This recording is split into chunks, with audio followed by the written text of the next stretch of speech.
Hey, everybody who, I don't know, family. Hi, it's me. I got this journal, Zen as Fuck. Zen as Fuck. The Journal for Practicing the Mindful Art of Not Giving a Shit. And I think that's so appropriate for so many people. If profanity offends you, it's really a good idea not to listen here. Today is your fucking day, it says. Welcome, sparkling person. Let me introduce you to a special form of positivity, the kind that inspires dazzling joy, chill, cheerful catharsis, and a shit ton of profanity. In the pages of this book, you'll find opportunities to let go of the bullshit, to pay tribute to your unique strengths, quirks, and general awesomeness, and to wave happy little flags to celebrate all of the good shit around you. Hopscotch along this friendly path of positivity any way you like, page by page or all over the place. Be thoughtful as you consider each topic, no matter how serious or silly. Nobody likes a liar, so be honest with your answers. With a zippy fucking attitude, a smidge of serenity, and a healthy dose of vulgarity, free yourself from the bullshit and enjoy what's ahead. And then it's got this really cute little whale. See? Very cute. And it says, "Come on in. The water is delightful as fuck." I might not read any more of it. I might just leave you with this. Breathe in strength, breathe out bullshit. I think those are words to start the day with or end it, or oh my God, both, or everything in between. Number one, this is your first activity, and I'm going to do it myself. We all have bad days. Make a list of things that bothered you today. Personally, what bothered me today is I went down to walk my dog down at the waterfront, Columbia River, and passed by Esther Short Park, which is a delightful place. And there were police with their sparkly lights all over the place. And I looked over, and it's full of Patriots Prayer, right wing supremacists carrying weapons. Just, when I went on a peaceful protest a week ago, yesterday, to a shrine for Confederacy, OPB, Oregon Public Broadcasting, contacted the followers of the Confederacy in the area and said, "How do you feel about that?" So, of course, they showed up. There we were, these nice middle-aged, middle-class, oh, I'm more than middle-aged now, just really flower people, just carrying our signs and just trying to make a point. And they were there with gigantic American flags, which really irritated a lot of us because that's not their flag, that's our flag. Stop trying to take it away. And carrying weapons. Because they watch that conspiracy garbage on Fox News, and they really think that we're out there causing mayhem and harming businesses, so they have to come and protect it. There was no need, and there never has been. Anyway, so next thing that really bothered me is coming home and seeing Scott's cars across the street again. He's been gone since the beginning of June. He's a bully. He's cruel. He tried to start a fight with me, like 9 months ago. Accused me of saying something he knew I didn't say. And he did that because he wanted me to fight him, and I know better. I'm not an idiot, so I ignored it. When it came up again, I said, "That's enough, you have to go. You're abusive, and you're threatening me, and I want you out of my house."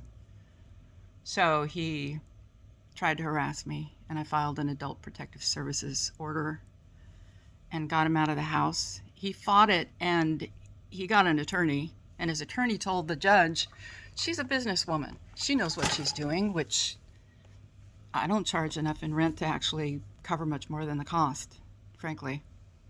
So, yeah, I'm not a businesswoman. But the judge just said, "Yeah, it sounds like a landlord dispute." She kicked it out. So ever since then, he's been parking his cars. He has 3 or 4. He parks them directly across the street from my house. And finally, last weekend, I was out there with my dog, in the front yard, and I don't like people thinking that I'm frightened of them because I know that that doesn't end well. So I said, Scott, why do you park your cars in front of my house? And his answer was, I'll park my cars wherever the fuck I want.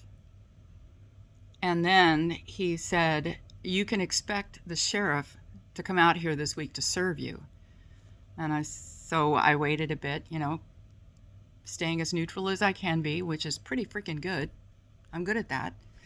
So I said, why are you getting me served? And he said, you'll find out.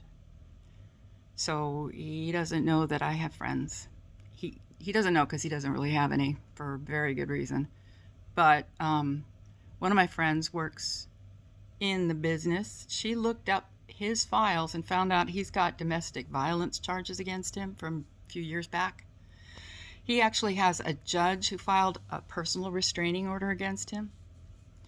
So this is the guy that I had living in my house around really nice retired disabled people. So you just never know. Anyway, so he's been parking his cars across the street. So I think this week, now that the conference is over and I did my workshop and I wrote my speeches and I gave them and the stress is gone, I'm going to contact a lawyer. We get free legal advice, and I'm going to find out what I can do to get him to stop doing that, because it's a form of intimidation. And I'm tired of being intimidated. Anyway, yeah. So, I hope you guys are doing well. Was that a spider crawling up my wall? No.